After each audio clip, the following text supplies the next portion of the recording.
Hola Leo Sun, Pisces Moons, welcome to your 2023 Sun Moon reading. If it resonates, consider personal pre-recorded or live reading. Just email me, DM, text me at 646-902-5715. When you view this is when you were meant to see it. It doesn't matter the time of year. Check out my 2022 Sun Moon readings that are still on my playlist. See if they rang true for you. First portion of this reading, we'll go over the traits of your Sun Moon combination, lay out the main cards, take a quick look at your 2023. The second portion will be the Vimeo link below, where I'll have deeper interpretations of the cards in addition to a card of advice for 2023. So Leo Sun, Pisces Moons, general. Oh,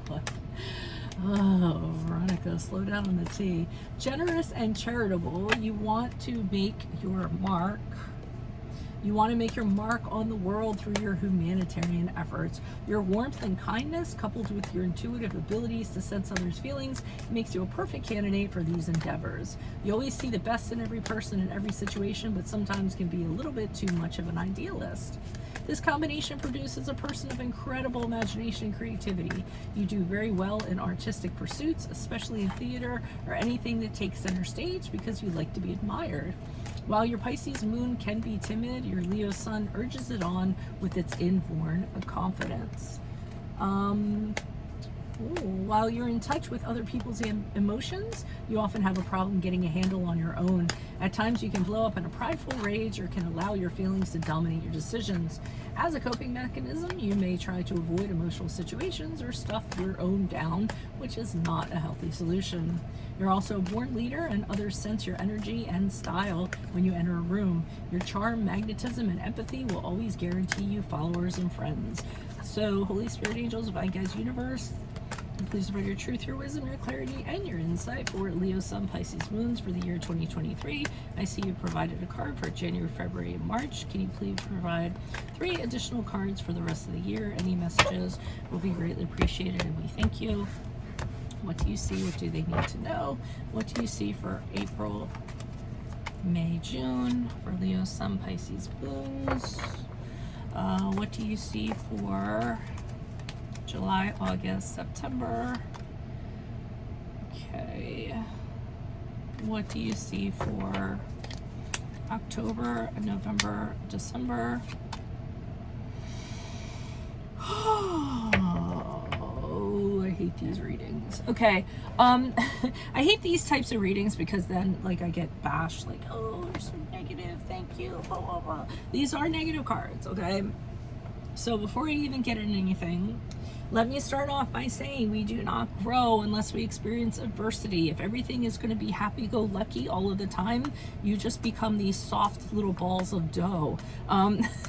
So when adversity comes upon you, you must embrace it. You must work through it to get to the other side. That's what defines our character. That's what builds our confidence. That's what makes us incredible beings.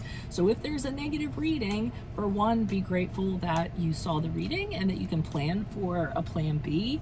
And for 2, like I said, just consider it an opportunity, okay? That's how I look at it in life, and that's how people achieve in life, okay?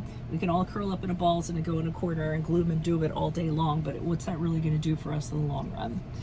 All right, so that was your pep talk before I kind of jump into this. So January, February, March, it seems as though you are, after I said all that, by the way, check me out on Facebook, Instagram, like, share, subscribe, or donate in any of the links below and support my channel. Okay. January, February, March shows you in a situation where you are not vibing, okay? I don't know if this is a home situation, a relationship, your workplace, but you don't feel like you belong. You don't feel like you fit in. You don't feel like you're welcome. There's huge instability. You might feel awkward. You might feel dread. Whatever is in your environment during this period of time, you feel icky. And you're not liking it. And you guys are pretty positive people, you know? So, I mean, for something to kind of be like this, it must be a pretty big deal. In April, May, June, with the Ten of Swords in the upright, I see this ending. So it's the end of the cycle. But the problem is it doesn't end well. So when the Ten of Swords is here, it's usually something, either it happens unexpectedly and you're shocked, or you feel like someone just betrayed you and stabbed you, 10 times in the back, or or it's you know, a really dark point. You feel like the rug got pulled out from under you. So I mean, it's not really going to be a happy time for those of you that this resonates with. Okay, the way that it ends is not going to be the best way for it to end. And I think it's just kind of like I said, adversity, throw yourself into it, and focus on coming out of the other side. In July, August, September, the Wheel of Fortune in reverse talks about after this happens, things turn for the worst, okay?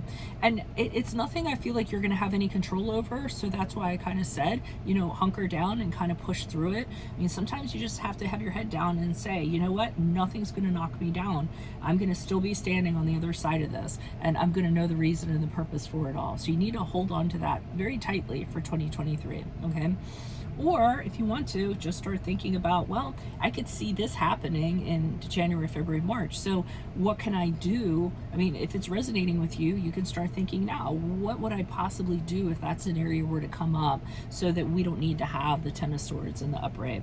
Because I'm going to say, I read these cards as they are at this present time and how they're most likely to move forward without intervention. And you coming in and getting a reading is intervening, being privy to information you normally would not be, therefore having the free will to move forward differently, right?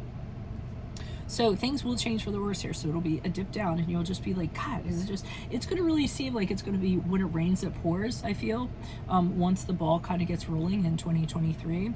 And if you don't kind of take stock of the things that I said in this video, then this could very well happen. The Star card in reverse, where this is like the woe is me card. It's like there's too many challenges, there's too many obstacles, there's no way I'm going to overcome this. It's like holding back a tidal wave with a teaspoon, sadness, depression, losing hope, losing faith. So you definitely don't want it to get to here. And by the way, the Star card is this card of Aquarius, all right? So this may not resonate for a lot of you because you know, Leo, Pisces, really positive and things like that. But for some of you that have a propensity towards tending to maximize the minimum, meaning, you know, taking something negative and assigning it more importance. If you have that tendency, it could be a really rough year for you, okay? Now's the time for you to turn around that way of thinking and figure out if things are of your perception or an actual reality, okay? So that's what I have for you all. If it does resonate, consider a personal pre-recorded or live reading. Email, DM, or text me at 646-902-5715. Make sure you click on the Vimeo link below, where I'll be pulling these cards on those cards for deeper interpretation, in addition to a card of advice for 2023. Also, check me out on Facebook, Instagram. Like, share, subscribe, or donate at any of the links below. Anything in support of my channel is always appreciated. Otherwise, I will see you in the Vimeo reading, Leo, Sun, Pisces, Moons. Adios from Veronica Garnet. Bye.